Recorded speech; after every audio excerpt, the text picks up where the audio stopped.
It's been a very simple trade to not be in small caps.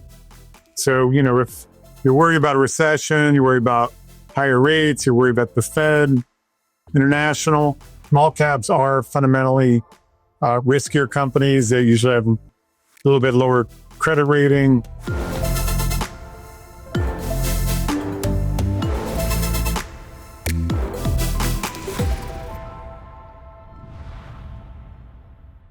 I'm your host, Melanie Schaefer. Welcome to Lead Lag Live.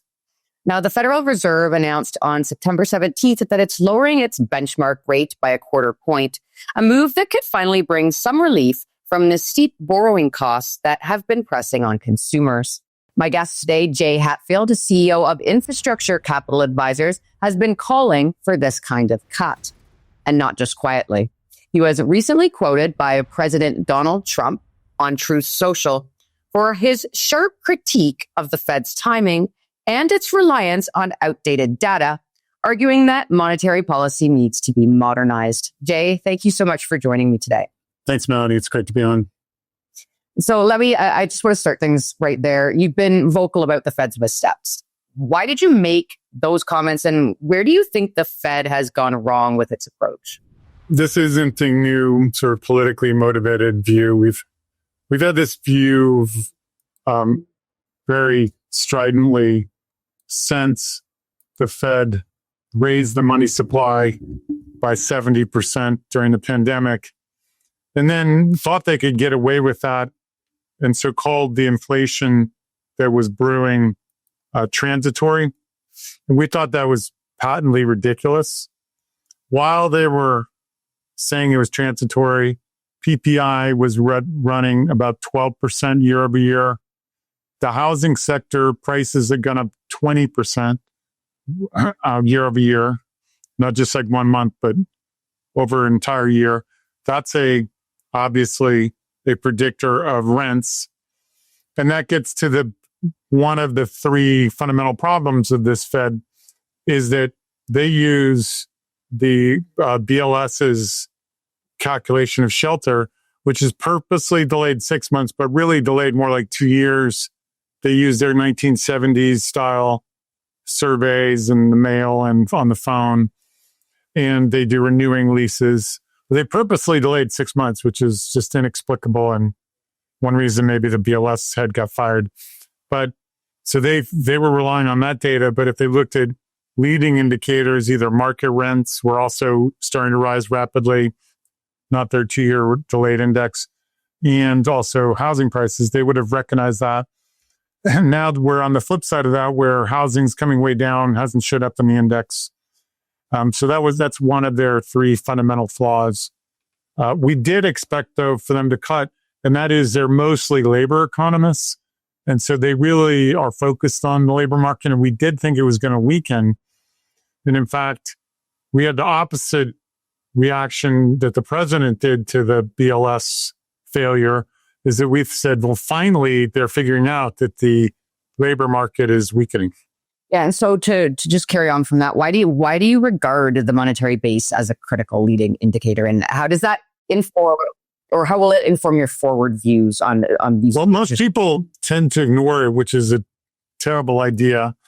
Specifically, the Fed causes all economic cycles. All right, they've caused 13 out of 13 post-World War II recessions. I'm accepting the pandemic as the caused by the federal government, so that's not really relevant. So 13 out of 13 recessions caused by a tightening of monetary policy, and 12 out of 13 of those recessions were precipitated by decline in housing. Another exception that proves the rule is that in 2001, there was actually rates started to drop because of retirement boom. Housing did okay, but tech actually absolutely crashed. It's kind of the reverse of what's going on today. So if you want to call the economic cycle, first you look at the Fed. The Fed only controls the monetary base, so you should focus on that. That's if they increase it too fast, it'll cause inflation. Right now it's flat, so it could cause a recession. The only reason we're not in a recession two of the four major categories of investment are in recession, so construction and housing, but the tech related are very strong, so IP and equipment. So that's why we have slow growth, but no recession. But now it's great that the Fed's cutting rates. We're projecting 3% growth next year as mortgage rates come down. They've already come down.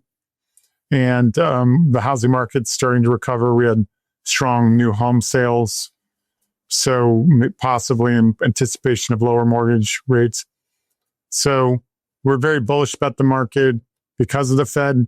We have a 7,000 target this year and a 7,700 target for the end of 26. So yeah, given that context, then how should investors position their portfolios to benefit in this sort of environment? Well, we think it's better to be with regard to fixed income. And I think everybody should have at least some fixed income in their portfolio, but you don't need to have like the most conservative fixed income. You can have high yield bonds and preferreds. Our funds are BNDS is our high yield bond fund. PFFA, is our flagship preferred stock fund. Both yield well over 8 and 9, basically BNDS 8, PFFA 9. So there you get equity-like returns, but you do get paid first. So you get the benefits of fixed income, lower volatility in the stock market. So as rates come down, you get kind of a double pop. You should get, the spreads will tighten because the stock market is doing pretty well. And of course, the treasury's rallying. So those two factors aid on the fixed income side. So we do think that those are timely, and they have been doing really well since the Fed, really since Powell signaled that they were going to cut. And so to follow up from that, Jay, what strategies or tilts are you favoring? So in terms of equities and sectors, we do think small caps will do well. They haven't done well at all. And we had predicted that when the Fed started cutting rates, they would do well. So they're typically outperforming on most days because people are anticipating those rate cuts. Higher risk securities like financials. So if you look at ICAPs, our large cap dividend fund, we have a lot of financials there. We do have a little bit of tech, nowhere near as much, about 10% tech. So there's some great companies there, industrials. So it would be a little more out on the risk curve, not in drugs, not in consumer staples. So if we're right about the market being bull market, you want to be in higher risk securities. SCAP is our small cap dividend fund that's, like I said, has been performing well in this type of market. Yeah, and Jay, on the fixed income side, where do you see the 10-year treasury trading over the next 12 to 24 months, and how will that impact fixed income allocations? Well, we've been bullish on bonds and correct, I would guess I'd say, as usual. We've had really accurate forecasting since the pandemic, again, because we look at the money supply. So we've been forecasting 350 to 4 on the 10-year. And a lot of times we were forecasting that when the 10-year was at 480 as well. So now we're about 410. Basically, the 10-year is going to trade about 100 basis points over, 1% over the expected terminal rate of Fed funds right now. The last SCP, the terminal rate was about 310. That's exactly where Fed funds futures are. So to get below 4, and we think that probably will happen, we need to have a little bit more dovish Fed. We do think the labor market's going to continue to weaken. We think inflation is attenuating, even though it doesn't necessarily always show up in the data. Tariffs haven't been that significant, but they are one time. So we think the Fed will become incrementally dovish. That terminal rate will go below 4, and the Treasury will go below 4. And as I mentioned, that's really a tailwind for all securities. We have a 23 multiple both this year and next year on our target. It's implicit in our target. So in other words, our target this year is 305 times 23. That gives you 7,000. And next year it's 355 times 23. But to justify a 23 multiple, you really need to have rates at 4% or area of 4% or lower, because multiple every 25 basis points of yield on the 10-year is theoretically equal to one S&P multiple. So our bullish target is based on lower rates. We're in the rate zip code, but it would be more attractive if we did get below 4 to support that 23 multiple. The other element is, of course, you've seen it in recent earnings report from Oracle, Broadcom, very strong momentum in AI. So a higher growth rate is likely, and that also supports a higher multiple. But rates are a key tailwind. It's really markets taken off, even in September, which normally does terribly in September. And it's really because of this expectations of Fed rate hikes or cuts rather. And that means the cycle's over. And that means that the risk of recession is dropping to close to zero. Yeah. And you mentioned AI. That's sort of what I wanted to get into next. With AI data centers and cloud growth driving demand for energy and infrastructure, where do you see opportunity for the energy companies? And do you believe MLPs are set to benefit? Definitely. I think some of the derivative plays, just some of the power companies are pretty fairly valued or even overvalued, few utilities. But nobody's really thought about MLPs as a beneficiary of AI. But the companies, particularly the ones that we have invested in AMZA, are natural gas focused.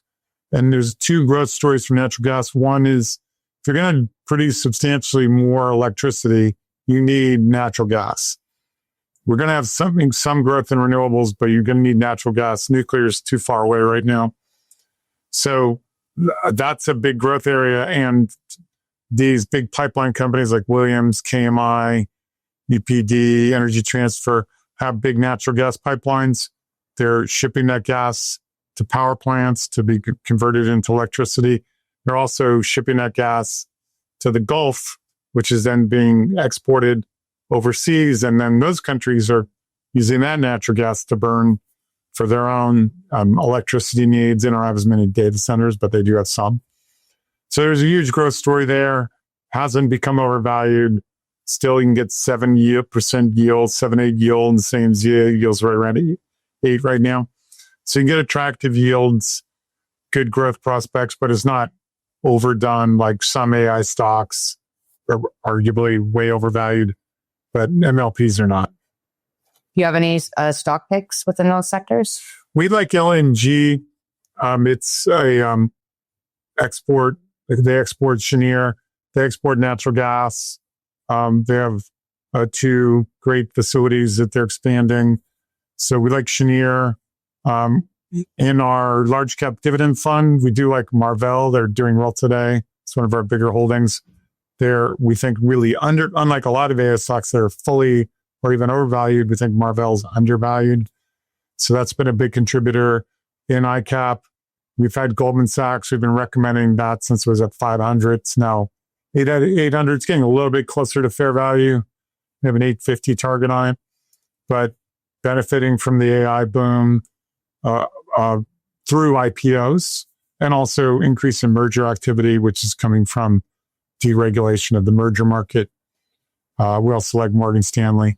So there's a lot of good, these are all higher beta picks except for LNG. So we do think it's okay to be out there on the risk curve for these companies that are indirectly benefiting from AI.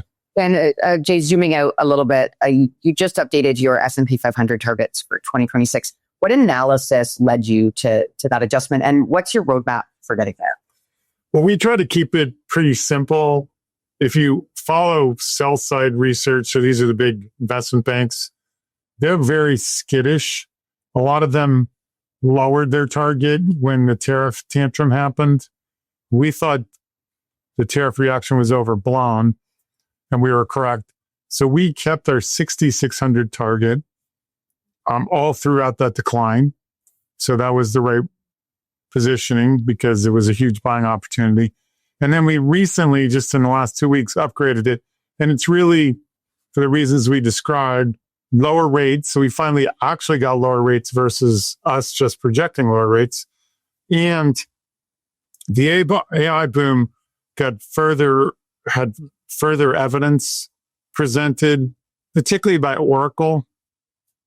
There's been a lot of criticism of AI that it's just, checking to see how your barbecue can be fixed, talking to Chat GPT.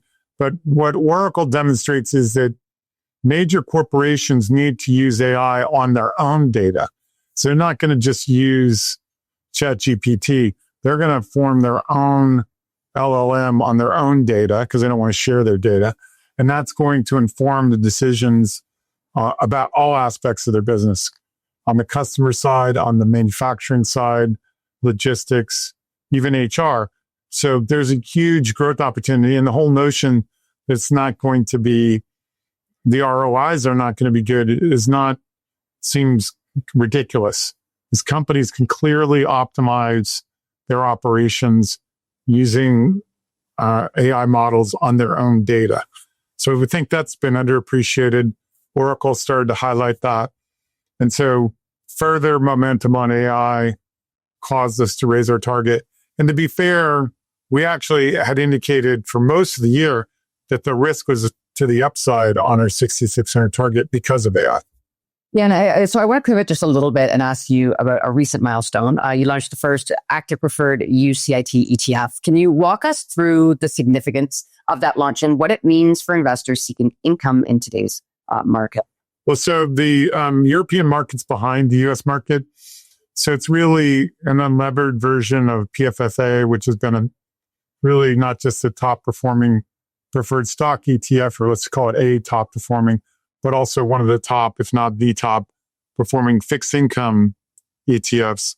And so it's really meant for European investors to access that great asset class where we have expertise in managing it, getting good yields like around 8%.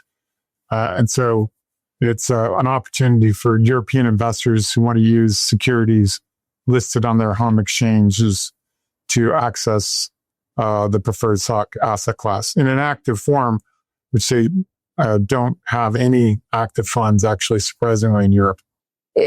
Can you walk us through, I mean, the portfolio of ETFs that InfraCap has is vast and covers so many areas. How do you see each of them playing out? Where do you think the best opportunities are for investors right now? Well, the first distinction that we always emphasize is fixed income versus equity income. So like sometimes people will write something online about PFFA and say, well, it hasn't kept up with the S&P 500. Well, it's done quite well, actually, but not as well as that. But it's fixed income, so you get paid first. So it's lower risk than the market as a whole, about 0.5 beta, so 50% is risky. But you're going to get lower returns. But if you want stable income and less volatility, maybe you are drawing some capital out of your retirement accounts or your savings accounts or your securities accounts. And so you want some income to cushion the downturns. It's great to have fixed income. And as I mentioned before, particularly higher yielding fixed income because you get good total long-term returns and good current equity, income.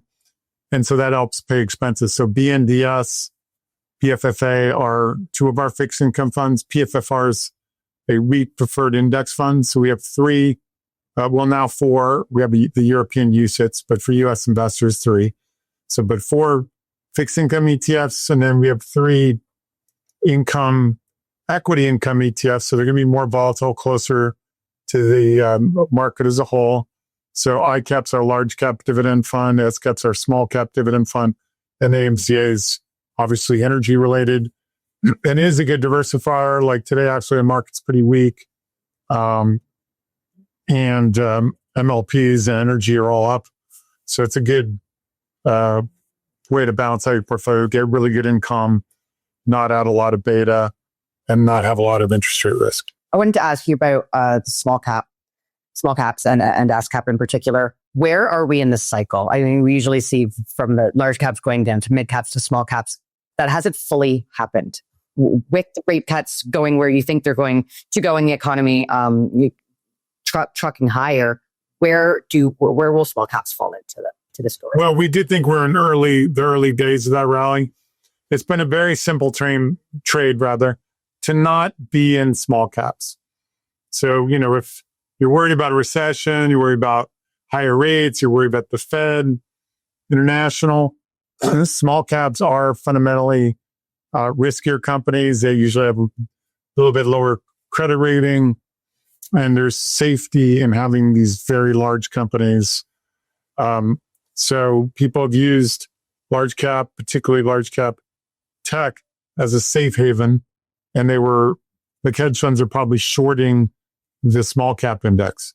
Now we think it's going to be a more balanced rally. Not that tech won't outperform because it's far riskier than the rest of the market, but you have to risk adjust it. So if small caps are up, 20% a year and tech's up 23, we actually outperform the small caps because tech stocks have market sensitivity or beta of about 1.5 or 2. So they're 50 to 100% more risky than markets.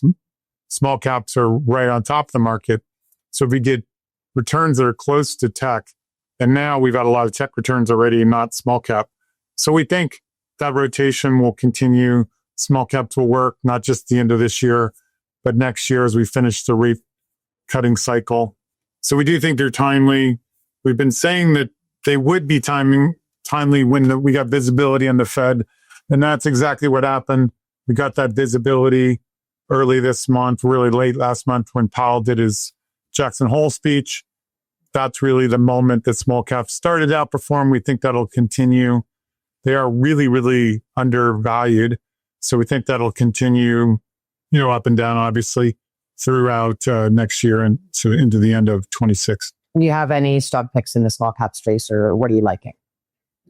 We have a total non-consensus pick, GNL. That is a much hated net lease REIT. Used to be externally managed. It's not good because you have misaligned interests. Now it's internally managed. Used to be over-levered. Now it's not. Got upgraded to investment grade. Still has that overhang of all those bad years. So we have an 11 target. It's trading in the low 8s. And you get paid to wait. It's yielding about 9%. Well, Jay, thanks so much for joining me again. And thanks to everyone for listening. I'm Melanie Schaefer. See you next time on Lead Like Live.